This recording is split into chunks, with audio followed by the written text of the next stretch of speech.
அம்மா, அந்த தெய்வம் உன் போல் இல்லை அம்மா.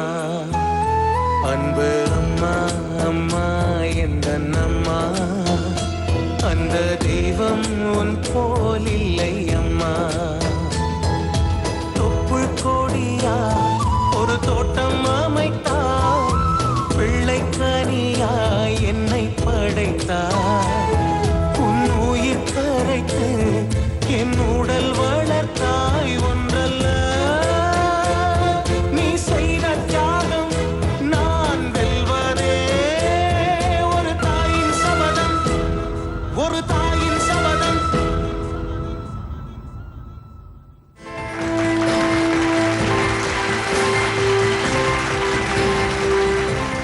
தமிழ் தொலைக்காட்சியின் ஒரு தாயின் சபதம் நிகழ்ச்சிக்கு உங்களை வரவேற்பதில் மகிழ்ச்சி. அம்மா ஒரு புது உயிரை இந்த உலகத்துக்கு கொண்டு வர, இந்த உலகத்துக்கு அறிமுகப்படுத்துற ஒரு பெரிய பெருமை அவளுக்கு மட்டும்தான் உண்டு. இந்த பெருமையை அவளுக்கு கொடுத்த இயற்கை கூடவே ஒரு பெரிய பொறுப்பையும் கொடுக்குது. அந்த குழந்தைய நல்லபடி வளர்த்து ஆளாக்கணுன்ற பொறுப்பு. இது எல்லா அம்மாக்களுக்குமே ஒரு பெரிய பொறுப்பு தான். அதுலேயும் தாயும் தந்தையுமாய் இருந்து பெரும் பாடுபட்டு அந்த குழந்தைங்களை ஒரு நல்ல நிலைமைக்கு கொண்டு வர அம்மாக்களை கௌரவப்படுத்தும் மேடை தான் இது. அந்த வரிசையில இன்னைக்கு நாம சந்திக்க போகும் அன்பான அம்மா திருமதி ஆரோக்கிய மேரி. அவங்கள சந்திக்கிறதுக்கு முன்னால அவங்க இந்த உலகத்துக்கு கொண்டு வந்த அவங்களுடைய அன்பான 2 மகன்களையும் மகள்களையும் முதல்ல சந்திக்க போறோம்.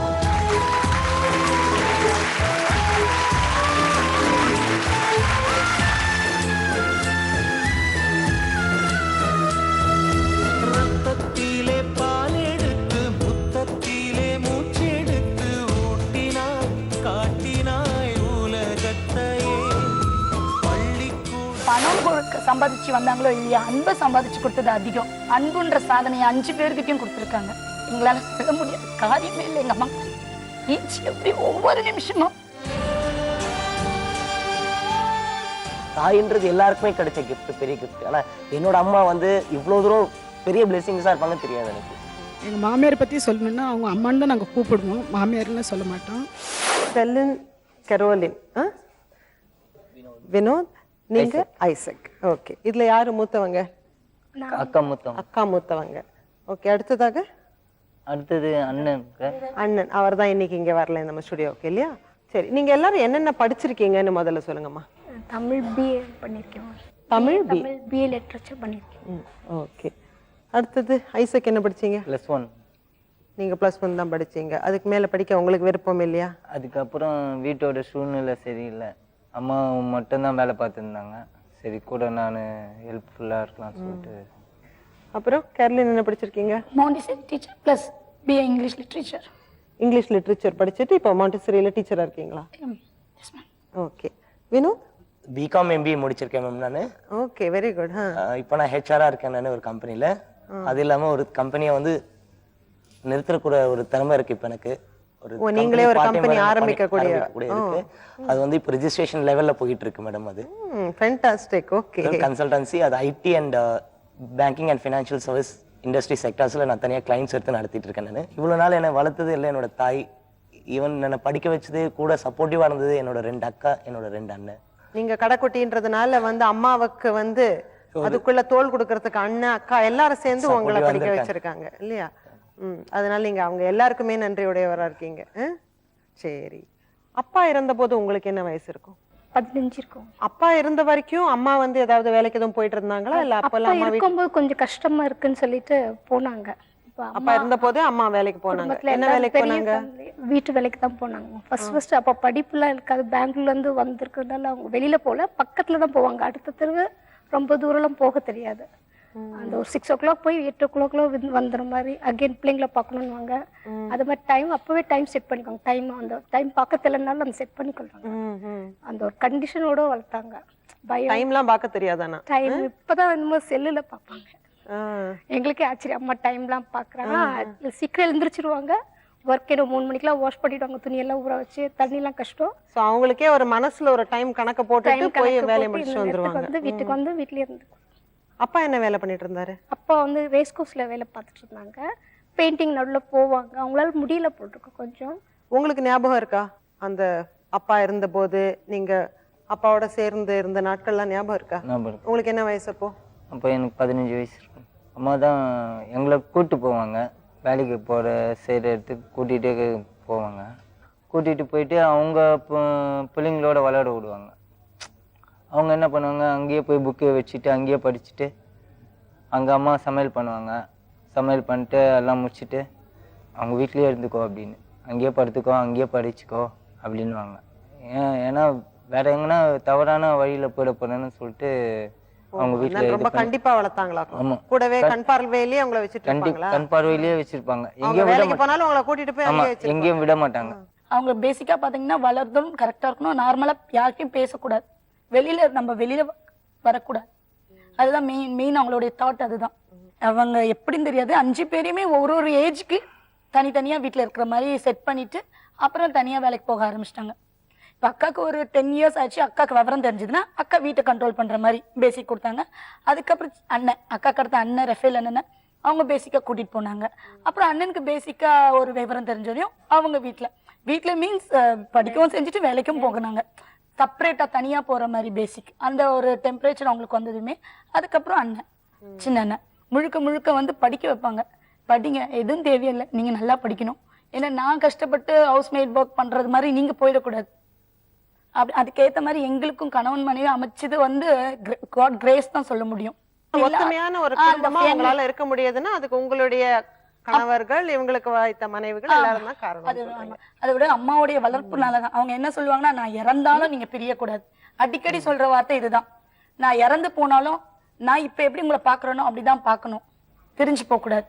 சண்டை போட்டுட்டு இந்த 4 பேர் வந்துட்டு இங்க வா அங்க வா, எந்த ஒரு டெம்டேஷனும் உங்களுக்குள்ள வரக்கூடாது. 5 பேர் எப்ப என்கிட்ட எப்படி இருக்கீங்களோ அதே போலதான் ஒருத்தருக்கு ஒருத்தர் விட்டு கொடுத்து வாழணும்.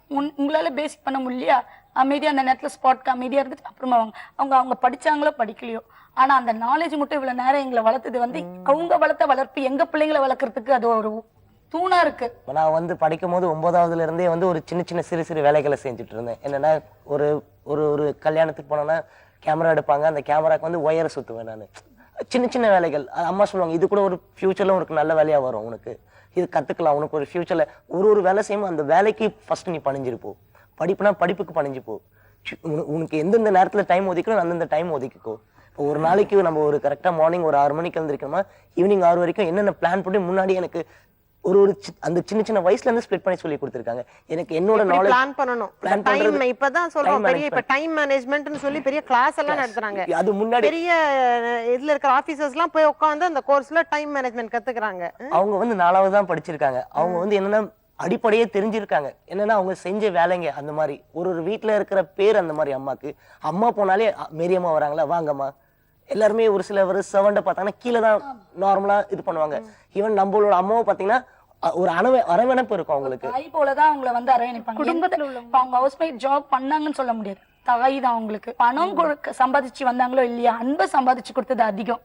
பாசத்தை அவங்க என்ன சாதிச்சாங்கன்னு தெரியாது, ஒரே ஒரு சாதனை, அன்புன்ற சாதனையை 5 பேர்கிட்டயும் கொடுத்துருக்காங்க. இதுதான் மெயின் பாயிண்ட். எங்க அம்மா கிட்ட எங்களால சொல்ல முடியாத காரியமே இல்லை. எங்க அம்மா கிட்ட ஈச் எவ்ரி ஒவ்வொரு நிமிஷமும்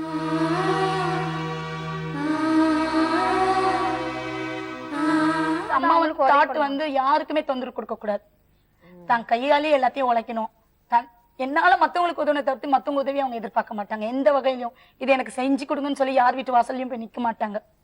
எஜுகேஷன் கூட யார் உதவியும் போய் கேட்கல. அவங்கள அவங்க கை கொண்டு போய் பிரின்சிபலை பார்க்கணுமா பிரின்சிபலை போய் பார்ப்பாங்க, ஃபாதர்ஸுங்களை போய் பார்க்கணும்னா ஃபாதர்ஸுங்களை போய் பார்ப்பாங்க. அந்த மாதிரி தான் ஒவ்வொரு ஸ்டெப்லையும். ஆனா வீட்டுல சும்மாவே இருக்க விட மாட்டாங்க. ஏப்ரல் மேல வந்து யாருக்கிட்டையாவது புக்கை வந்து கொடுத்துருவாங்க. இன்னைக்கு லீவ் விட்டுறாங்களா, நாளைக்கு கையில எங்களுக்கு அடுத்த ஸ்டாண்டர்ட் புக் இருக்கும், படி ரைட்டிங் பண்ணு எழுது. அதுக்கு மேல எங்க அக்கா பேசிக்கா ஹேண்ட் ரைட்டிங் நீட்டா வரணும். ஏன்னா அக்கா தான் இப்படி புடிச்சு வளர்த்தம்மா, இவங்க 2 பேரும் கொஞ்சம் ஃப்ரீயா விடுங்க அப்படின்னா இன்னொரு ஃப்ரீயா விழுந்துட்டா வாய் பேசு. அக்காக்கு ஒரு வாய் பேச மாட்டாங்க அப்பெல்லாம். அதனால என்ன வந்து கொஞ்சம் ஃப்ரீயா வளர்க்க விடுங்க, 4 பேர்கிட்ட பழக விடுங்க அப்படின்னு சொல்லுவாங்க. அதனால நான் மெயினா சர்ச்சுக்கு தான் போவோம். 4 பேருக்கு சேர்த்து இவங்க பேசுறாங்க. நல்ல விஷயம் நீங்க சொல்றது எல்லாமே. ஏன்னா முதல்ல கேட்டுட்டோம், நீங்க எல்லாரும் இன்னைக்கு உங்க பேருக்கு பின்னால் இருக்கிற டிகிரி, அம்மா முதல்ல ஆசைப்பட்டது அந்த நல்ல படிப்பு. ஆனா இந்த நல்ல குணங்களை வந்து அது கூட சேர்த்து சொல்லி கொடுக்கறதுன்றதுதான் ரொம்ப பெரிய விஷயம். அந்த மாதிரி அவங்க இருந்த சூழ்நிலையில அவங்களுக்கும் உட்கார்ந்து இதெல்லாம் யோசிக்கவோ ஒரு உங்ககிட்ட பேசவோ கூட நேரம் இருந்திருக்காது. ஆனா இருந்த நேரத்துல வந்து நல்ல விஷயங்களை மட்டுமே உங்களுக்கு சொல்லி வளர்த்துருக்காங்கன்னு புரியுது. பட் இந்த மாதிரி வீட்டு வேலை செஞ்சு மட்டுமே இந்த மாதிரி ஒரு 4-5 பிள்ளைங்களுக்கு ஃபீஸ் கட்டி படிக்க வைக்கிறது சாத்தியமா அப்படின்றது கொஞ்சம் மலைப்பாவே இருக்காது. எப்படிதான் செஞ்சாங்கன்னு சொல்லுங்களேன். பார்த்தீங்கன்னா அம்மா கூட வந்து அம்மா கஷ்டப்படுறாங்கன்னு சொல்லிட்டு நான் வந்து வேலை பார்க்க ஆரம்பிச்சிட்டேன். எனக்கு வந்து படிப்பு அந்த அளவுக்கு விளையாட்டு புத்தியில் தான் அதிகமாக நான் கவனம் செலுத்துவேன். எனக்கு வந்து ஃபுட்பால்னா ரொம்ப ஆசை. அம்மா வந்து அவங்க என்ன கேட்டாங்க, உனக்கு எதுல விருப்பம் இருக்கோ அதில் வந்து நீ இது பண்ணு அப்படின்னாங்க. நான் YMCA நந்தனம் YMCA ஸ்போர்ட்ஸ் அத்தாரிட்டியில் சப்ஜூனியர் செலெக்ஷன் வாங்கினேன். ரெண்டாவது வந்து பார்த்திங்கன்னா அதில் வந்து செலெக்ஷன் ஆகுறதே பெரிய கஷ்டம். ஸ்டேட் லெவலில் எல்லா பசங்களும் வருவாங்க. எல்லாம் அப்போ வந்து என்கிட்ட பூட் இருக்காது, கிட்டு எதுவுமே வாங்க முடியாது, காசு அந்த அளவுக்கு இல்லை. அப்போ வந்து அம்மா சொன்னாங்க, நீ போ, நான் உனக்கு என்ன பண்ணணுமோ எல்லாம் பண்ணி தரேன். ஒரு வாட்டி அம்மா பேகு எல்லாம் வாங்கி கொடுத்தாங்க. எப்படி தான் அந்த அளவுக்கு கேட்டு யாருக்கிட்டயோ இது பண்ணி கடன் வாங்கி தான் வாங்கினாங்க. அப்புறம் பின்னாடி தெரிஞ்சது கடன் வாங்கி பண்ணேன். இது மாதிரி வட்டிக்கு வாங்கி தான் 5 பைசா வட்டிக்கு வாங்கி பேகை மிஸ் பண்ணிட்டேன்.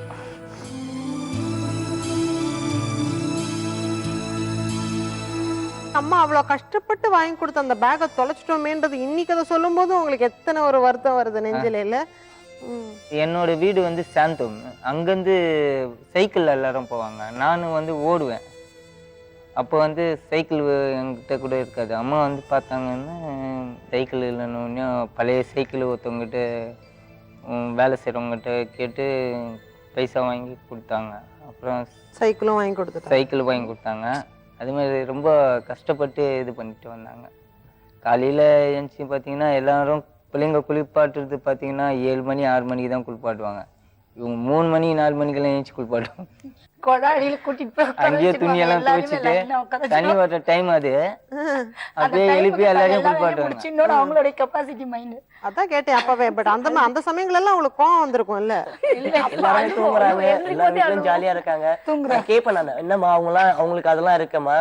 நான் என்ன இல்லப்பா, இது வந்து நம்ம இருக்கிற சூழ்நிலை நம்மளுக்கு அப்படி ஒண்ணு எனக்கு அப்ப புரியல. அதுக்கப்புறம் கேக்குறேன், அது புரியாத அந்த வயசுல இன்னைக்கு வந்து 7 மணிக்கு மேல 5 மணிக்கு 6 மணிக்கு மேல எல்லாம் நான் தூங்குனதே கிடையாது.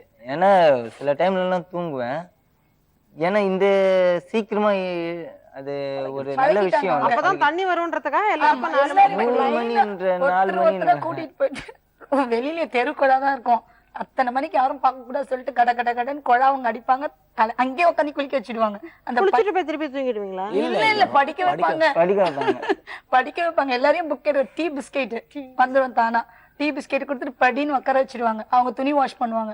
துணி வாஷ் பண்ணிட்டு இவங்க எந்திரிக்க மாட்டாங்க. காலையில என்ன சொல்லுவாங்க, போய் எழுப்பு அக்காவை. அக்கா இருமான்னு சொல்லி போய் தண்ணி ஊற்றி விட்டுருவாங்க மூஞ்சில். அப்புறம் கடற்கடன்னு எந்திரிச்சு அவங்க பண்ண மற்ற வேலை ஆரம்பிப்பாங்க. ஏன்னா அக்கா இப்போ பேசிக்காக வேலைக்கு போக ஆரம்பிச்சிட்டாங்க. அந்த படிப்புலாம் முடிஞ்சிட்டு. என்ன வேலை பார்த்தீங்கம்மா? டிபார்ட்மெண்ட் ஸ்டோரில் வேலை பார்த்தோம். அதுக்கப்புறம் அப்பதான் அப்பா இறந்தாங்க. கொஞ்சம் படிப்பு முடிச்சுட்டு வீட்டில் இருக்கக்கூடாதுன்னு டிபார்ட்மெண்ட் ஸ்டோரில் எங்கள் சித்தப்பா மூலியமா தெரிஞ்சு நாங்கள் வேலைக்கு போனோம். அதுக்கப்புறம் ஸ்கூலில் பண்ணினேன். இப்போ அம்மாவோட கஷ்டங்கள் எல்லாமே நீங்க பார்த்துருக்கீங்க. இதுல உங்களுக்கு யோசிச்சு பார்க்கும்போது ரொம்ப நெகிழ்ச்சியான தருணங்கள் அப்படின்னு ஏதாவது உங்களுக்கு ஞாபகம் வருதா? அப்பா வந்து ஒரு குழந்தை மாதிரி, அப்பாவை ஒரு குழந்தை மாதிரி தான். அவரு வந்து ஒரு காலகட்டத்துல பாத்தீங்கன்னா ஒரு உடம்பு நல்லா சரியில்லாம இருந்துட்டார். அவரு பார்க்கறதே வந்து பெரும்பாடு ஆயிடும். ஹாஸ்பிட்டலு மருந்து மாத்திரை அதெல்லாம் வாங்கி கொடுத்துட்டு அவரை பார்த்துட்டு இருந்தாங்க. அந்த காரணத்தினால அம்மா தான் எல்லாமே பார்க்க ஆரம்பிச்சிட்டாங்க. அதனால கல்யாணமே வேண்டான்னு இப்போ வந்து ஒருத்தர் அம்மா கூடவே போயிடலாம் அப்படின்ட்டு இருந்தோம். அக்கா ரொம்ப நாள் அப்பா இல்லைன்னா அம்மாக்கு யார் இருப்பா அப்படின்ற ஒரு தாட் மட்டும் லைட்டா இருந்ததை தவிர அண்ணன் தம்பிங்க இருப்பாங்க, பாப்பாங்க, நிறைய பேர் சொல்லுவாங்க. இருந்தாலும் நீனும் கல்யாணம் பண்ணி போனது அம்மா ஃபேஸ்லாம் மாறிட்டது. ஸோ யார் நம்மளை தேட்டு வரும் இந்த வரதட்சணை காலத்துல அப்படின்னு ஒரு தில்லா தைரியமா இருந்தேன். யாரோ வரமாட்டாங்க, நம்ம இப்படியே இன்னும் 2 வருஷம் வர போறாங்க கல்யாணம் பண்ணிக்க, அதனால ஜாலியா அம்மாவோட இருந்தலாம்னு தைரியமா தேடிட்டு கொடுக்குறீங்களா அப்படின்னு கேட்பாங்க. நம்ம கொடுக்க மாட்டோம் எதுவும். ஸோ அந்த தைரியமா இருந்தேன். இப்படியே காலத்தை ஓட்டிலானே பார்த்தா ஒரு என்ஜாய் வந்து இந்நாள் வரைக்கும் ஆரோக்கியம் எங்களோட தெருவுல அம்மாவுக்கு ஒரு தனி மதிப்பு இருக்கு. ஏன்னா அம்மா எந்த நேரத்தினாலும் இரவு 2 மணியா இருந்தாலும் 3 மணியா இருந்தாலும் ஈவன் கைகால் யாருன்னா ஒரு உடம்பு சரியாம இல்லை நார்மலாக வந்து பார்த்தீங்கன்னா நான் பார்த்துருக்கேன், அவங்கள மூலியமா நான் கற்றுருக்கேன். கை ரொம்ப புண்ணு பிடிச்சலாம் இருக்கும். ஐ மீன் அப்போது கற்றுக் கொடுக்கும்போது எனக்கு என்னம்மா இப்படிலாம் பண்ணுறேன், இது உனக்கு தெரியாதுப்பா, இதனால எனக்கு எவ்வளோ ஒரு சந்தோஷங்கள் இருக்கு. நான் அப்படின்ற பண்ற அவங்களுக்கு எல்லாம் முகம் சுளிக்காம போய் பண்ணுவாங்க. இரவு 2 மணிக்கு அம்மாவை கதவு தட்டுவாங்க வீட்டுக்கு வந்து, மீரியமா வாங்க மீரியமாங்கன்னு. அம்மா நான் சொல்ல, அம்மா ஏமா அப்படி பண்றீங்கன்னு. இல்லப்பா, இதெல்லாம் வந்து நல்லது, நம்ம 4 பேருக்கு நம்ம நல்லது பண்ணணும். தாயின்றது எல்லாருக்குமே கிடைச்ச கிஃப்ட், பெரிய கிஃப்ட். ஆனா என்னோட அம்மா வந்து இவ்வளவு தூரம் பெரிய பிளெஸிங்ஸா இருப்பாங்க தெரியாது எனக்கு. பிள்ளைங்க நல்லா இருக்கும், பின்னாடி ஏதோ ஊட்டின்னு சொல்லுவாங்க, ஏதோ பழமொழி சொல்லுவாங்க, ஊட்டினா தாம்பளை தானும். அவங்கள்ட்ட இருக்கோ இல்லையோ வாங்க வாங்கன்னு சொல்லுவாங்க. ஏதாவது செஞ்சா கூட அவங்களுக்கு கொடுத்து முடிச்சு உங்களுக்கு இல்லை அப்படின்னு சந்தோஷமா சொல்லுவாங்க. அது ஒரு திருப்தி இருக்கும் அவங்களுக்கு. கிறிஸ்துமஸ் செய்யாதீங்க அப்படின்னு பலகாரம் ஏதாவது இருந்தா கூட கொடுத்துட்டு உங்களுக்கு இல்லைன்னா கூட பரவாயில்ல, சின்ன மைண்ட் இருந்தாலும் அது பெரிய கிஃப்டா வரும்னு சொல்லிட்டு அவங்க அடிக்கடி சொல்லுவாங்க, உனக்கு இருக்கா இல்லையோ தெரியாது, ஆனா மத்தவங்களுக்கு கொடுக்கணும். பேசிக் அக்கா மேரேஜ் டைம்ல வந்து கல்யாணமே பண்ண மாட்டேன்னு சொன்னாங்க. சாயந்தரம் பூசைக்கெல்லாம் மாஸ்லாம் அட்டன் பண்ண கொடுத்தாச்சு. அம்மா விட்டு பிரியறதுக்காக ஒரே அட்டம், எங்க சந்தில எல்லாம் போய் ஒளிஞ்சிப்பாங்க. நான் இந்த பல்ல எடுத்துடுவேன், முடியை வெட்டிடுவேன், ஏதாவது பண்ணிடுவேன். அம்மாவை பிளாக்மெயில் பண்ணிட்டாங்க. அப்புறம் வந்து அம்மா ஏதோ கம்பல் வாங்கி வச்சிருந்தாங்க போல, அந்த கம்பல் உங்களுக்கு பிடிக்கும் போல, அவங்க சேட்டு கடையில் வச்சிருக்கேன். எனக்கு அந்த கம்பல் இருந்தா தான் நான் தாலி கட்டுவேன். சும்மா பிளாக்மெயில் வடமாட்டில் வச்சிருக்காங்க. அது பணம் இருக்காதுல்ல, எப்படி கம்மல் வாங்க முடியாது, அதனால கல்யாணம் பண்ண வேண்டாம்னு ஒரு ஐடியா.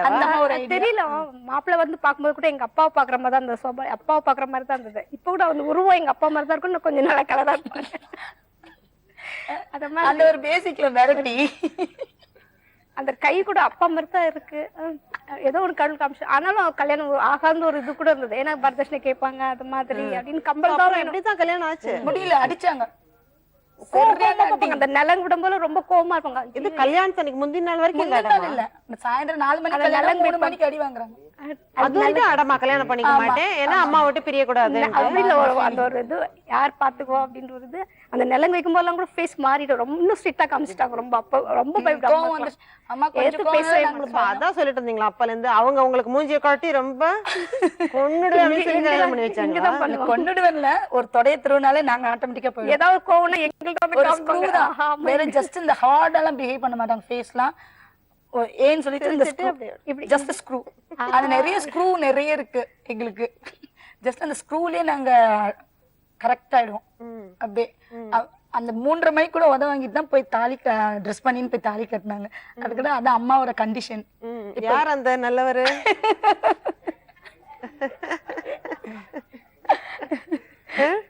அவங்க சொல்றாங்க அவங்க அப்பா மாதிரி இருக்கேன் அப்படின்னாங்க. அவங்க அப்பா மாதிரி இருக்கிறேன் நான், அதனால ஓகே சொல்லிட்டாங்களா என்னமோ. இல்ல அதுல ஒண்ணு கூட சொன்னாங்க, அது நீங்க கவனிக்கலையே. ஆனா கொஞ்சம் கலரா இருக்காரு அப்படின்னா. கலர் கம்மி, அப்பா கலர் ஜாஸ்தியா. என்ன எப்படி தெரியுமா கூப்பிடுவாங்க, அவங்க டாடின்னு தான் கூப்பிடுவாங்க. அப்புறம் பாத்துங்க. சரி, உங்களை நல்லா பாத்துக்கிறாங்களா இல்லையா? அதெல்லாம் இல்ல, நல்லா பாத்துக்கிறாங்க.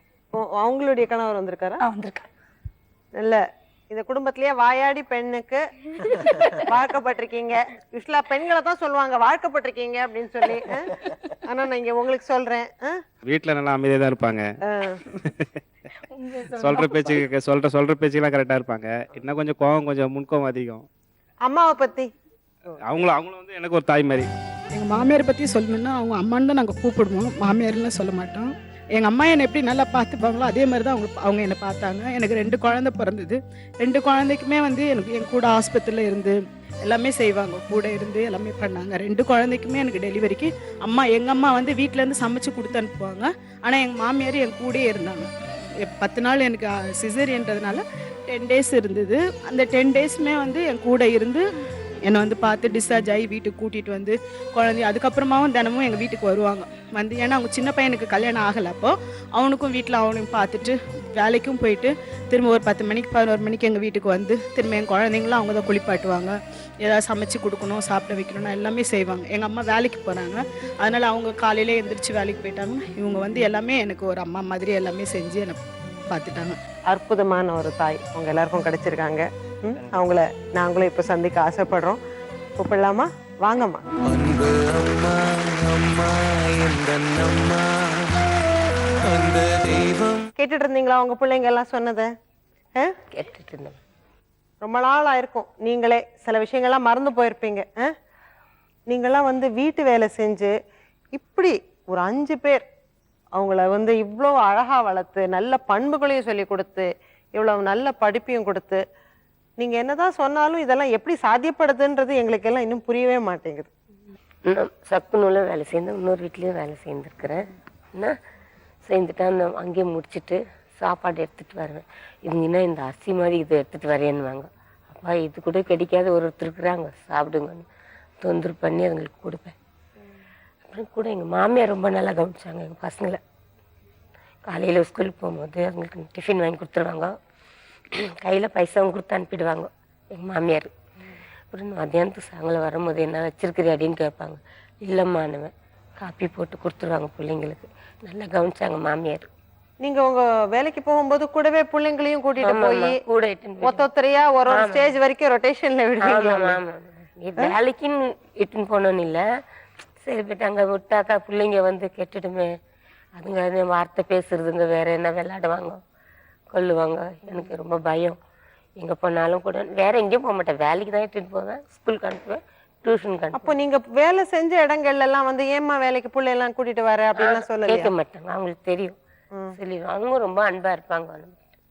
கெட்டிடும்ட்டு ரொம்ப ஸ்ட்ரிக்டா வளர்த்துருக்கீங்க போல இருக்கு. ரொம்ப இப்ப கூட என் பிள்ளைங்க 5 கரை என் கண்ணில் தான், என் பசங்க என் கண்ணில் தான் இருக்கணும். உங்க கண்காணிப்புல இருக்கணும். அது என்ன நீங்க என்ன 3 மணிக்கெல்லாம் எழுப்பி குளிக்க சொல்லுவீங்களா? ஆமா, தண்ணி உங்களுக்கே கொஞ்சம் ஓவரா தெரியலையே அது. கொலா தண்ணி வராதுமா. மத்த குடும்பத்துல எல்லாம் எப்படி குளிக்கிறாங்க? இங்க வீட்டுல அங்க தண்ணி வராதுமா, கஷ்டம். 3 மணிக்கு போய் ரொம்ப தூரம் போய் அடிச்சிட்டு வரணும். குளிச்சுனாக்கா அடிச்சுட்டு தூக்கிட்டு வரதை விட அங்கேயே போய் குளிச்சிடலாமே. அங்க ஒரு பக்கத்துல குளம், அங்கேயே துணியெல்லாம் முடிச்சிடுவேன்.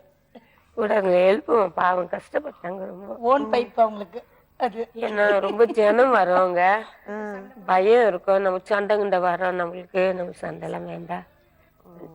உங்களுக்கு அவ்வளவா ராத்திரியில தூக்கம் வராதோ? இவ்வளவு நினைச்ச தூக்கமே வராது.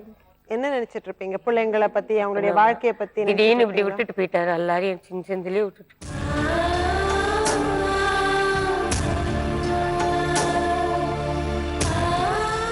யாரு தையத்துல விட்டுட்டு போன.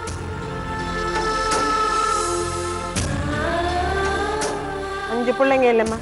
அப்போட அப்பா சொல்வார், நீ யாராவது கல்யாணம் பண்ணிக்குவியா எப்படி எதுவும் சொல்வாரா, கிண்டல் பண்ணுவாராம். நான் வந்து உன்னை வந்து பார்ப்பேன், ஆவியில வந்து பார்ப்பேன் அப்படின்லாம் கிண்டல் பண்ணுவாராம். சொல்வாரா? நான் போனதுக்கு அப்புறம் நீங்க வேற யாரையாவது கல்யாணம் பண்ணிட்டேன்னா நான் வந்து ஆவியா பாப்பேன்னு சொல்லுவாங்க. நீ அடுத்த நிமிஷமே நான் போட்டு பேச்சுல இது சொல்லுவாரு. ஆமா, இப்ப அதுதான் மெயின் எனக்கு. கிண்டல் பண்ணுவேன். நான் பட்ட கஷ்டம் திருப்பி அடுத்தவங்களுக்கு வரக்கூடாது. எப்படி? அப்ப வினோதுக்கு என்ன வயசு? ஃபர்ஸ்ட் ஸ்டாண்டர்ட் போக போறாரு. அப்பா சாவருக்கு சேர்க்க போறான். ஸ்கூலுக்கு அனுப்பிட்டாங்க. நீங்க கடைசி பிள்ளைக்கு 5 வயசு தான். 5 பிள்ளைங்க, உங்களுக்கு 35 ரொம்ப பெருமைப்பட்டாரு. 6வது பொண்ணுதான் வரணும். வேண்டி அவங்க தங்காச்சிக்கு 6 பொண்ணு பிறந்துச்சுன்ட்டு எல்லாரையும் ரொம்ப கஷ்டப்பட்டு ரொம்ப வேண்டுவாரு.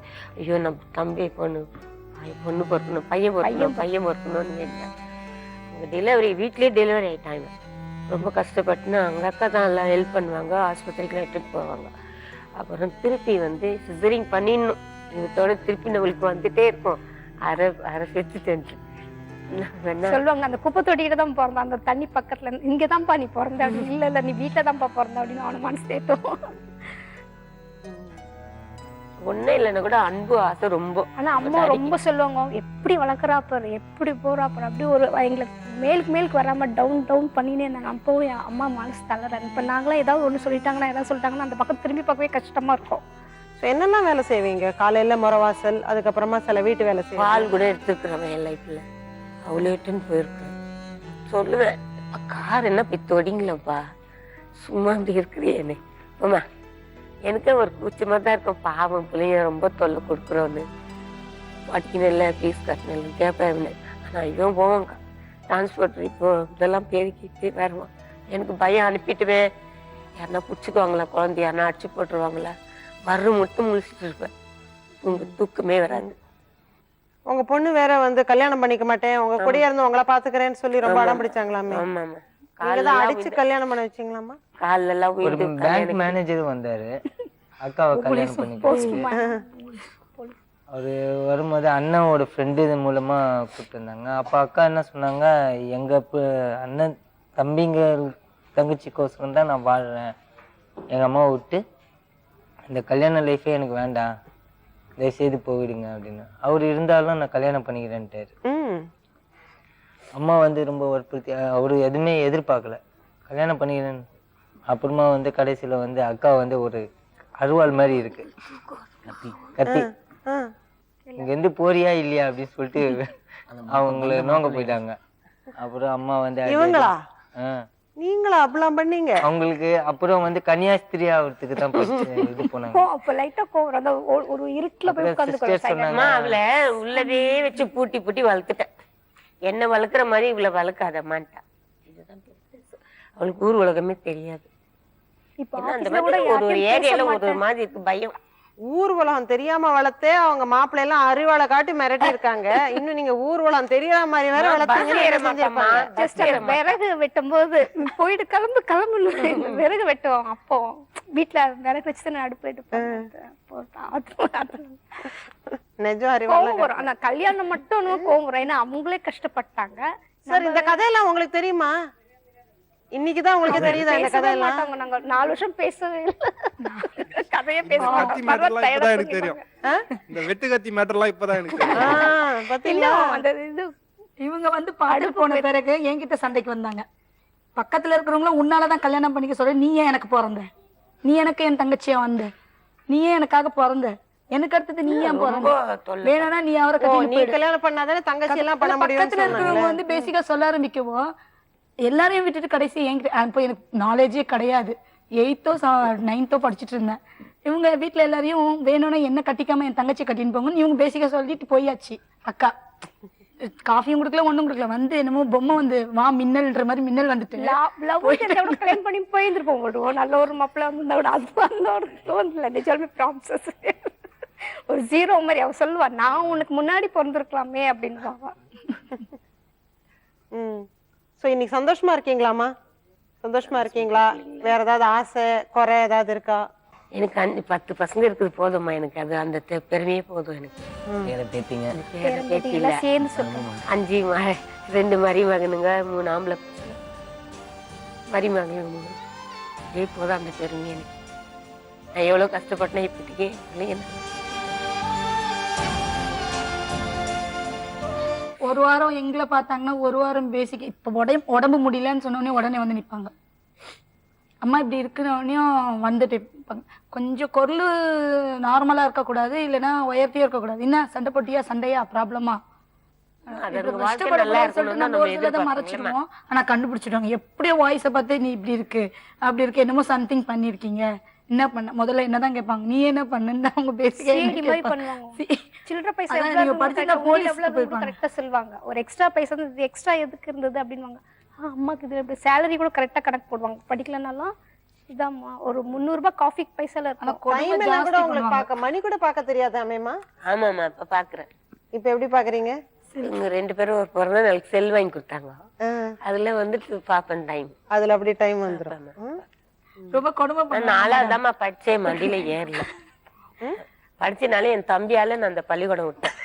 உடம்பு சரியில்லை. அவன் வந்து அவங்க தம்பி பொஞ்சாதி வயசு வந்திருக்கா, அழுதுக்குனே கிழிஞ்ச கால் சட்டை போட்டுன்னு வந்துட்டான். ஐயோ அசிங்கமாக வெக்கமாக்குதுன்னு வந்துட்டேன், இல்லைன்னா நான் படிச்சிருப்பேன். என் தம்பியால என் படிப்பு போச்சு. ஆமாமா இன்னும் கூட எனக்கு ஞாபகம் இருக்குது. அழுதுனே சட்டை இல்ல மேல கால் சட்டை போட்டுட்டு வந்தான். அது எதனால போட்டு வந்தாரு? அப்பா வாங்கி கொடுக்கல, வசதி இல்ல. ஏன்பா அப்படி வந்த? இல்ல அம்மா விட்டு போயிட்டாங்க, ஒன்னே இல்ல கஞ்சி குடுன்னு வந்தான். நான் வரமாட்டேன். அந்த கால் சட்டை கிழிஞ்ச கால் சட்டையால தான் நான் ஸ்கூல்ல விட்டேன். சரி நம்ம தான் படிக்கல, நம்ம பிள்ளைகளை ஒரு ஸ்டடியில பண்ணலான்ட்டு படிக்க வச்சேன். ரொம்ப கொடுமைப்பட்டிருக்காங்க. எங்க தம்பி 9 மாசம் கர்ப்பிணியா இருக்கும்போது வாக்கிங் இட்டுன்னு போதான் சொல்லுவாங்க, யாரும் இழுத்துட்டு போக சொல்ல மாட்டாங்க மேடம். போட்டு தேர்ல புடிச்சு தரன்னு கூட்டிட்டு போவாங்க.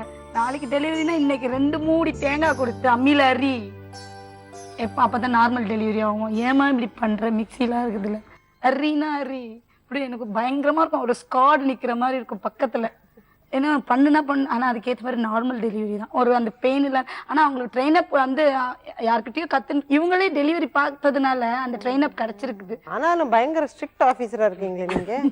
இப்போ நீங்க முதல்ல எல்லாம் வந்து அந்த வீட்டு வேலை செஞ்சுட்டு இருக்கும்போது உங்களுக்கு எல்லா வீட்லயுமே உங்களுக்கு அவங்களையும் இவங்க கூட சொல்லிட்டு இருந்தாங்க, யாருமே வந்து எங்க அம்மா வந்து வீட்டு வேலை செய்யறவங்க அப்படின்னு ஒரு தாழ்வா நினைக்கல. இல்ல அவங்க எல்லாம் அவங்களுக்கு ரொம்ப அனுசரணையா ரொம்ப ஹெல்ப் பண்ணவங்க எல்லாம் நிறைய பேர் இருக்காங்க இல்லையா? உமான்றவங்க ஒருத்தருங்க, அவங்க அட்ரஸ் தெரியல கொடுத்தேன். அப்புறம் ஜூலின்றவங்க ரொம்ப அவங்க நம்ம கூட பிறந்த பொறுப்பு கூட அப்படி பார்க்காது, அப்படி பார்க்கும். ரத்தம் இல்லை உங்க உடம்புல, எப்படி உங்க அப்பா இருக்கிறாரு அப்பெல்லாம் கையை எப்படி பார்க்கும். அவங்களுக்கு அது இல்லை இது இல்லைன்னு சாப்பாடுலாம் அப்படி போட்டு நல்லா கவனிக்கணும். அந்த மாதிரி பொண்ணு மாதிரி எனக்கு பொண்ணு என்ன சொல்ல முடியாது. நான் வேலை செய்யல, அவங்களுக்கு அவ்வளோ அன்பா பார்க்கும். டைனிங் டேபிள்ல உட்கார வச்சு சாப்பாடு போடுவாங்க. உட்காரு நான் நைஸா என்ன பண்ணுவேன், உட்காந்துட்டே இருக்குவேன். அவங்க இப்படி போமா ஜூலின்னு பின்னாடி வச்சு ஒரு தட்டில் எடுத்து வச்சுட்டா ஒரு கொம்பு எடுத்துட்டு வருவாங்க. தள்ளிவான்னு பசங்களுக்கு எடுத்துன்னு போறேன். நான் கேரளில வச்சு கொடுக்குறேன், நீ எடுத்துன்னு போ, நீ சாப்பிடு. இவ்வளவு போட்டா எப்படிமா நான் சாப்பிடுவேன்? நான் சாப்பிட மாட்டேம்மா, இதுல வாண்ணா, எனக்கு புள்ளிங்க தான் வேணும்னு அங்க கொடுத்தா கூட அந்த டீ தான் சாப்பிடுவேன். ஒரு வீட்டுல வேலை செஞ்ச போது உங்களுக்கு பழக்கமான ஒருத்தர் அந்த காலத்துல உங்களுக்கு உதவியும் செஞ்சிருக்காரு. இன்னைக்கு வந்து அண்ணன் பேர் சொல்லு, பிரபாகரன், அக்கா பேர் சொல்லு, அவங்களும் ரொம்ப நல்லா பார்த்தாங்க. அவரை பாத்திருக்கீங்களா நீங்க சமீபத்துல? பெரிய பையன் கல்யாணம் ஆச்சு போனேன். ரெண்டாவது பையனுக்கு நோட்டீஸ் வச்சு நாங்க அவங்க பார்க்கவே இல்லை. ரொம்ப வருஷமா பாக்கலையா அவரை? இல்ல ரொம்ப நாள் ஆச்சு பாக்கல. இப்ப பார்த்தா உங்களுக்கு தெரியுமா அவர் அடையாளம்? தெரியும். இவரா பாருங்க, இவருதான். எப்படி இருக்கீங்க? நல்லா அவங்க தரம்.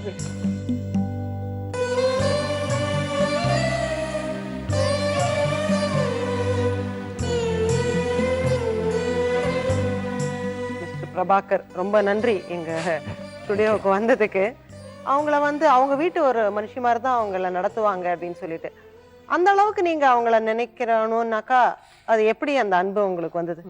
என் பிள்ளைங்களை கவனிச்சுக்கிட்டதுல இருந்ததுதான். இவங்களை முதல்ல வேலைக்கு எங்கள் அம்மா தான் என்கேஜ் பண்ணாங்க.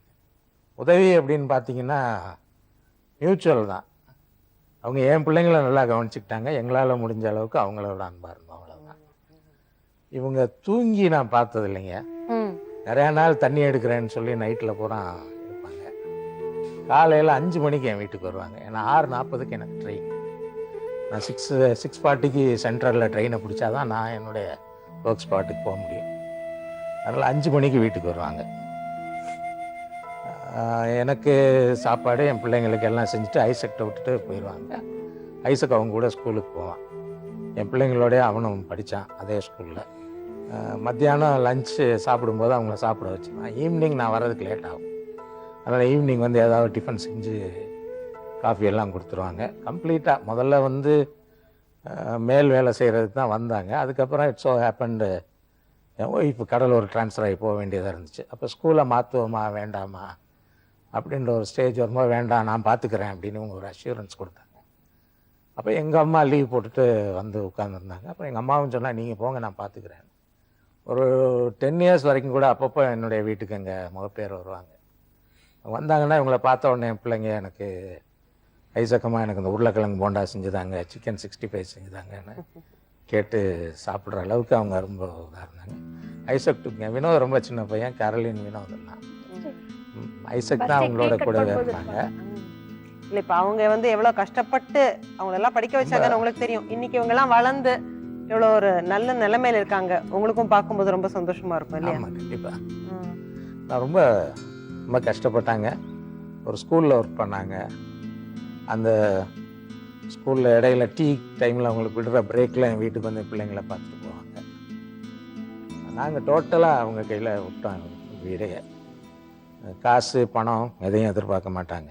இல்லை இன்றைக்கும் we have a great place for her in our home. ஏன்னா நீங்கள் சொன்னீங்க அது மியூச்சுவல் தான். அவங்க எங்கள் பிள்ளைங்களை பார்த்துக்கிட்டாங்க அப்படின்னு சொல்லி. அது எல்லா வீட்லேயும் வீட்டு வேலை செய்கிறவங்க ஏதோ ஒரு வேலை செஞ்சுக்கிறாங்க, பார்த்துக்கிறாங்க. அதுக்காக தானே சம்பளம் தரோம் அப்படின்றதோட அவங்களுடைய உறவு வந்து முடிஞ்சிடும். ஆனா நீங்க வந்து அவங்கள அவங்க வீட்டுல இருக்கிற ஒருத்தர் மாதிரி நேசிச்சிருக்கீங்க. ஒருத்தருக்கு ஒருத்தர் அவங்க சைட்ல இருந்து உங்க சைட்ல இருந்து சரி, இந்த ரொம்ப அழகான அன்பை பரிமாறிட்டு இருக்கீங்க. இந்த மாதிரி அழகழகான விஷயங்கள் எங்களுடைய இந்த மேடையில் நடக்கிறது எங்களுக்கு சந்தோஷம். சாதாரணமாக இந்த நிகழ்ச்சியில் வந்து நம்ம நிறைய அன்பான அம்மாக்களை சந்திச்சுட்டு வரோம். நிறைய சமயங்களில் நம்ம மனசு கனத்து போகும், கண்கள்ல இருந்து கண்ணீர் எட்டி பார்த்துக்கிட்டே இருக்கும். ஆனால் இன்னைக்கு இது வந்து ஒரு வித்தியாசமான சந்திப்புன்னு சொல்லணும். ரொம்ப அழகான ஒரு கலகலப்பான குடும்பம். தாங்க ஒன்னா சேர்ந்து அன்னைக்கு பட்ட கஷ்டங்களை கூட இன்னைக்கு வந்து ஒரு ரொம்ப சிரிச்சுக்கிட்டே அந்த ஒரு நகைச்சுவை உணர்வோடு அவங்க பட்ட கஷ்டங்களை கூட ரொம்ப ஜாலியா இன்னைக்கு நினைச்சு பார்க்குற மாதிரியான ஒரு குடும்பம். ரொம்ப ஒற்றுமையா எல்லாரும் சந்தோஷமா வாழ்ந்துட்டு இருக்காங்க அப்படின்றது அப்படியே நிதர்சனமா தெரியுது. இந்த குடும்பம் இதே மாதிரி என்னைக்குமே ஒத்துமையா சந்தோஷமா வாழணும் அப்படிங்கிறதுக்கு ஒரு தாயின் சபதம் டீமோட வாழ்த்துக்கள். மறுபடியும் மற்றும் ஒரு அன்பான அம்மாவோடு அடுத்த முறை உங்களை சந்திக்கும் வரை நன்றி, வணக்கம். ஒரு தாயின் சபதம்